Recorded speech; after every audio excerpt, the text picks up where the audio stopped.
I'm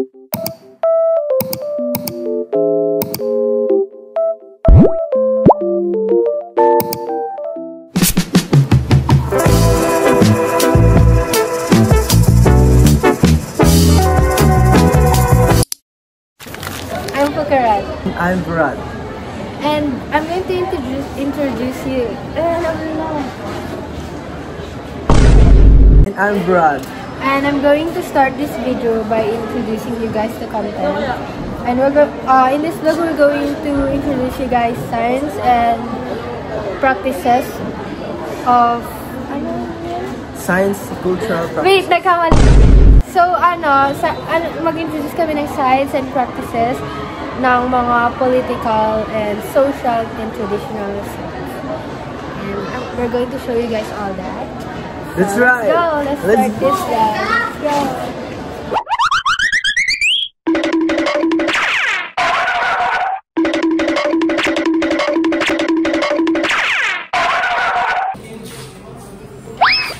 Oh, we saw a sign. I saw a sign here, which is this one. Woo! It says electrical hazard, authorized personal. So basically, this sign is telling you not to touch this. Yung wag niyong papakialaman ito mga to. This one, and this one. Kasi ang mga ano lang yan, ang may authorized na mga galawin yan is yung mga personals, which is yung mga janitors or yung mga technicians na nagdi-deal sa electricity. What can you say about this sign, Sean? It's a warning. Yes, it's a warning. It's a warning sign. Let's go. Okay, let's go. We're going to try and find some more warning signs dito sa faculty. Oh, I found one. How to properly use a fire extinguisher. I don't think this one is a sign kasi para siyang dito? Pwede. Sige na, So guys,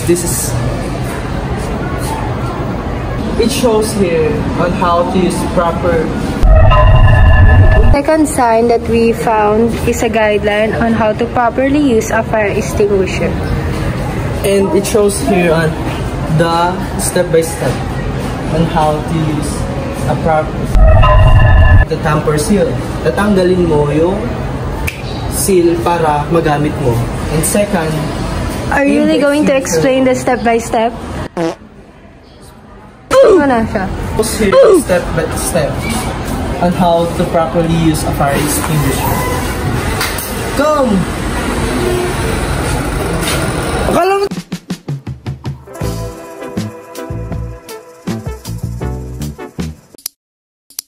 Guys, may nalaman din kaming sign may nalaman din kaming sign na parang makita namin sa mga student dito, which is ganto. This one. What does this mean? Ewan ko bakit ginagawa nila dito, ang dami ko nang nakita. So this means in sign language, this is love. Hindi. I love you. This is rock and roll sa mga student.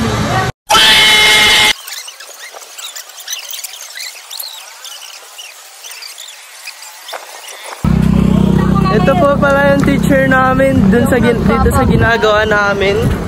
Nagpapa-vlog.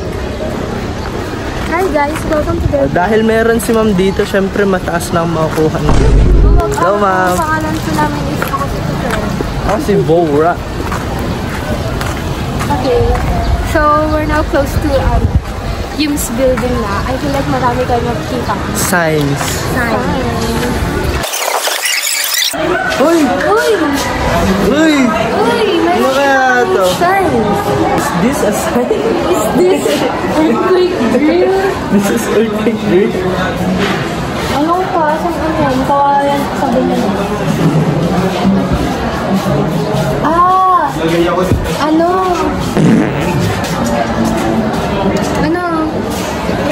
basta yun na, we saw a sign. Caution. We saw a sign. Okay, Tara na. Let's go, tapos na kami. This is a sign. Symptoms. Oh, this is a sign para sa mga students na hindi nila alam when to go to clinic. Yung may sikon na pala, gano'n. Nalig na pala pumunta sa clinic pero hindi nila alam. This is really important. Let's find more. We're now here at the school's main gate and we saw a sign. Exit sign. Is that a sign? Yeah. This is a sign. What does the sign say? Hindi nakikita sa camera. What does the sign say? It says exit.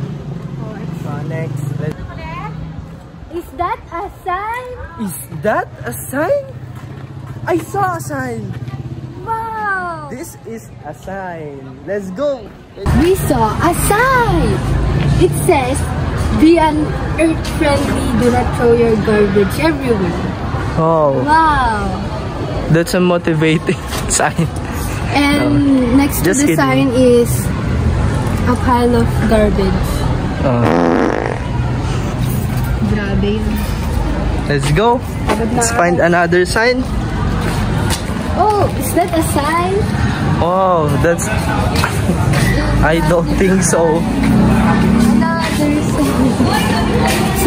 It's a senior high school co-op. Is that under?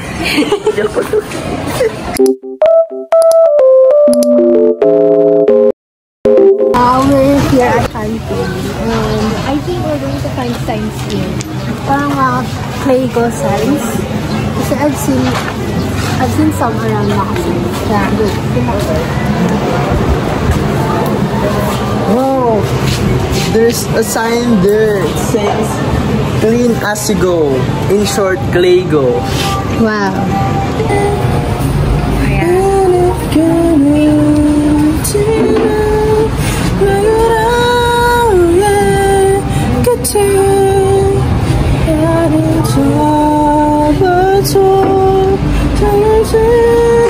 We found a lot of signs dito sa tabi ng building. Wala nang makita. Oh my God. So, ayan. We found so many signs. Anong tawag dito sa sign na to? Ano to kalabati. Tapos, hammer ng? Yeah. Hammer ng ano yan? Lawyer. Ay, judge. So, this one, I Peace. think hindi. It represents, ano ba ito? Peace. Basta, it represents, Is this a fish in a water? It represents building. ito, it represents, environment. Ito. It represents environment. Ito, it represents peace. This is a flower. See this? How is this? Is this bar graph? Bar graph. Asan? Let's go. Also, Practices niya. Oh, this my one- favorite This coffee. one is my favorite. This one represents family. We don't have.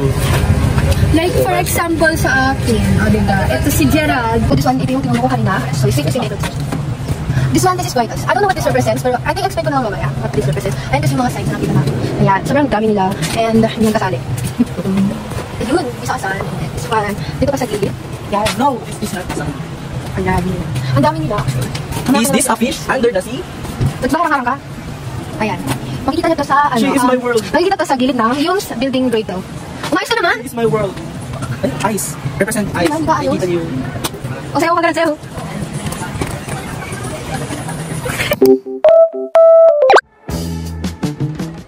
This one is a cultural practices na alam naman nating lahat kasi lahat naman tayo ginagawa to.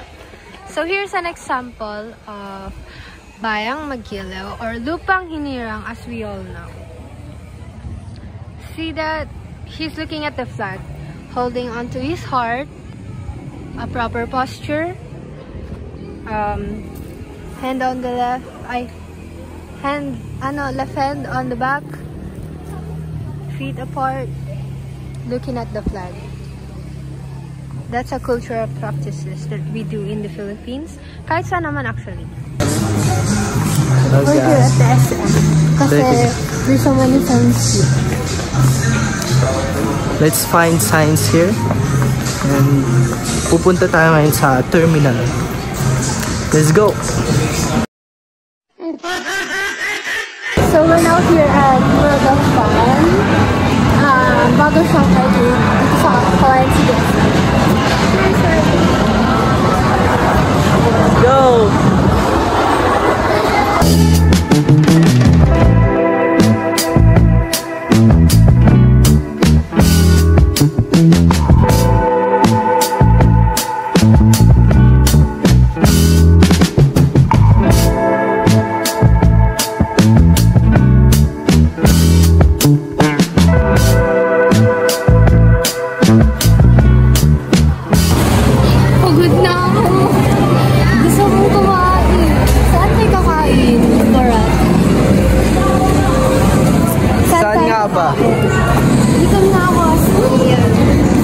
Saan tayo kakain?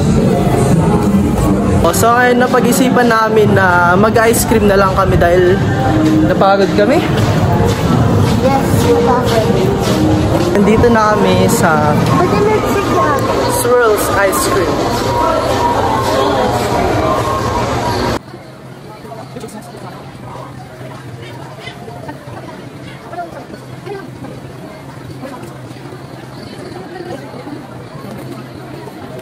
Magbibigay na po kami ngayon ng kapatid kong si Bora. So, simulan na po.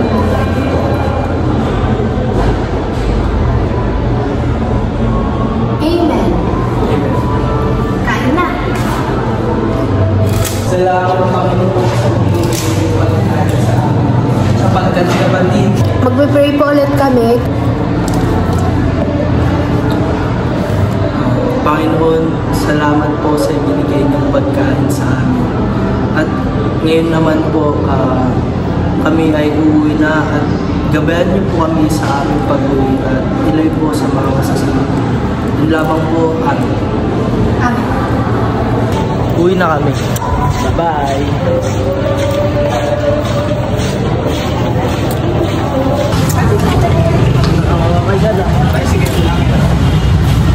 Hanggang sa muli guys.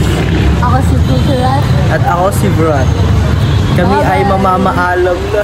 Bye-bye!